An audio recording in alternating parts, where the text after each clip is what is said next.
اللہ رب العزت نے جب آدم علیہ السلام کو پیدا فرمایا اور پھر آدم علیہ السلام کے سامنے سجدہ کرنے کا حکم دیا تو شیطان نے کہا کہ میں تو آدم کے سامنے سجدہ نہیں کروں گا۔ اللہ رب العزت نے پوچھا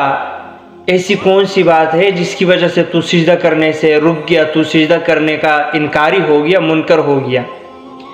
شیطان نے کہا کہ میں آدم سے بہتر ہوں، کیوں؟ میری خلقت اور پیدائش جو ہے وہ آگ کی ہے،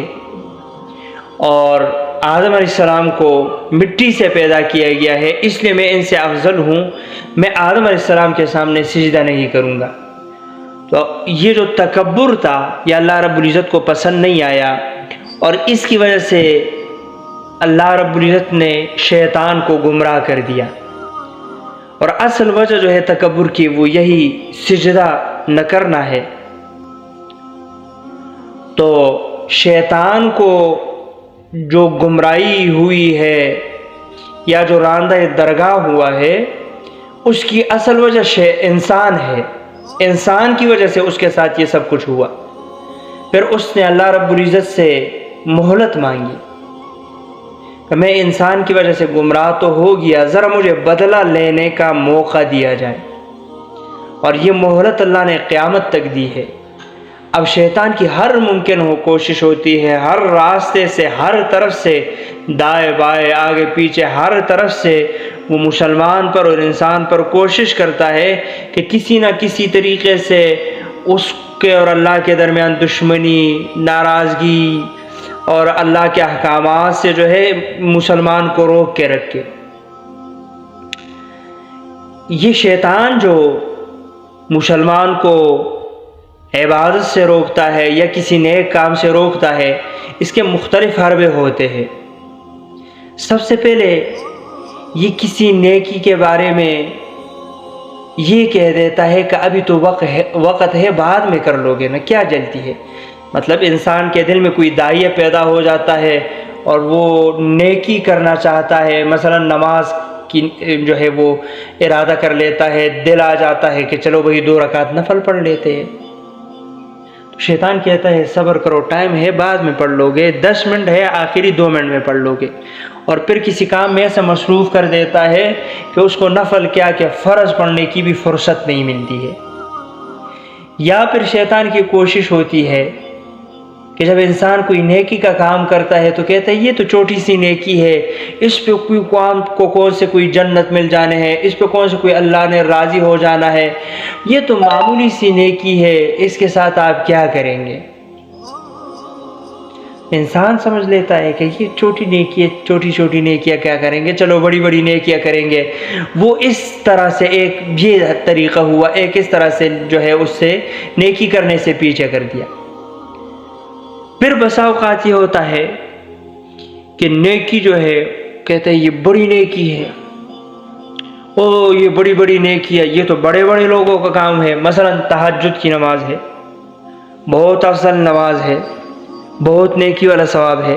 شیطان کہتا ہے بھئی یہ تو بہت بڑے بڑے لوگ پڑھیں گے، یہ تو آپ کے طاقت کی بات نہیں ہے، آپ کے بس سے باہر ہے،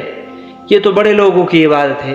انسان اس طرح سے باز آ جاتا ہے، نہیں کرتے نیکی۔ العرض کسی نہ کسی طریقے سے شیطان کوشش کرتا ہے کہ عبادت خراب کر دے، نیکی نہ کرنے دیا جائے۔ لیکن ان تمام کوششوں کے باوجود اگر کوئی انسان کامیاب ہو جاتا ہے اور نیکی کر لیتا ہے، کوئی نیکی اور ثواب کا کام، اچھا کام، نماز ہے، روزہ ہے، زکوٰۃ ہے، حج ہے، قربانی ہے، اور بھی بہت ساری چیزیں ہیں، ثواب کے کام ہے، اگر ان میں سے کوئی کام کر لیتا ہے اور شیطان کو کامیاب نہیں ہونے دیتا تو شیطان یہاں ہار نہیں مانتا۔ یہ نہیں کہ انسان نے نماز پڑھ لی تو بس سب شیطان کے ہاتھ سے نکل گیا، شیطان اب کوشش کرتا ہے کہ اس کے ثواب کو خراب کر دے۔ پہلے تو اس کی کوشش یہ ہوتی ہے کہ اس کو نماز پڑھنے ہی نہ دیا جائے، لیکن جب انسان نماز پڑھ لیتا ہے، انسان حج کر لیتا ہے، زکوٰۃ دے دیتا ہے،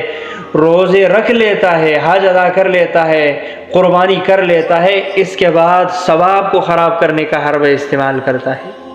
اور اس کے لیے پھر 2 طریقے اور 2 راستے اختیار کرتا ہے۔ ایک طریقہ یہ ہوتا ہے کہ انسان کے دل میں تکبر ڈالتا ہے، نیکی پہ غرور آ جاتا ہے، تکبر آ جاتا ہے انسان کے دل میں کہ تم تو بڑے نیک بن گئے ہو، بڑے حاجی بن گئے ہو، بڑے سخی بن گئے ہو، بڑے نمازی بن گئے ہو، بڑے روزہ دار بن گئے ہو۔ ایک یہ طریقہ ہوتا ہے۔ اب یہ جب چیز انسان کے دل میں آ جاتی ہے تو انسان کے تمام عبادات کا ثواب ختم ہو جاتا ہے۔ اور دوسری چیز، یا پھر نکتہ چینی کرنے پر مجبور کرتا ہے۔ جب اس سے کامیاب نہیں ہوتا ہے تو پھر آخری مرحلہ کہ بھئی میں نے تو نماز پڑھ لی لیکن فلاں نے نماز نہیں پڑھی ہے، مجھ پہ حج واجب تھا، فرض تھا، میں نے تو ادا کر لیا، لیکن فلاں پر بھی فرض واجب تھا، انہوں نے ادا نہیں کیا، میں نے تو قربانی کر دی لیکن فلاں نے قربانی نہیں کر دی۔ تو یہ جو چیز ہوتی ہے کہ اپنے عبادت پہ گھمنڈ آ جاتا ہے، اور اس گھمنڈ کی وجہ سے بھی انسان کے عبادت کا ثواب خراب ہو جاتا ہے، برباد ہو جاتا ہے۔ یہ دو چیزیں، اب ان دونوں چیزوں کو کس طرح سے ناکام بنایا جائے؟ حضرت ابوبکر صدیق رضی اللہ تعالیٰ عنہ فرماتے ہیں کہ نماز کے بعد انسان کو کیا کہنا چاہیے؟ دو کلمے، ایک الحمدللہ کہ اللہ تعالیٰ تیرا شکر ہے میں نے تیری توفیق سے نماز پڑھ دی، اور ایک استغفر اللہ تاکہ تکبر وغیرہ نہ آ جائے۔ بلکہ یہ تو ایک نماز کے بعد نہیں، جتنی عبادات ہے ہر عبادت کے اختیار کرنے کے بعد انسان کو یہ دو کلمے الحمدللہ اور استغفر اللہ کہنے چاہیے، اور اس کے ساتھ ساتھ اللہ بے نیاز ذات ہے، اللہ کو میرے اور آپ کے نیکیوں کی، نمازوں کی، زکاتوں، روزوں اور حجوں کی ضرورت نہیں ہے۔ ابراہیم علیہ السلام کو دیکھ لیں، ابراہیم علیہ السلام کتنے اولو العزم پیغمبر ہے، بہت بڑے پیغمبر ہے، خلیل اللہ ہے، اللہ کے دوست ہے۔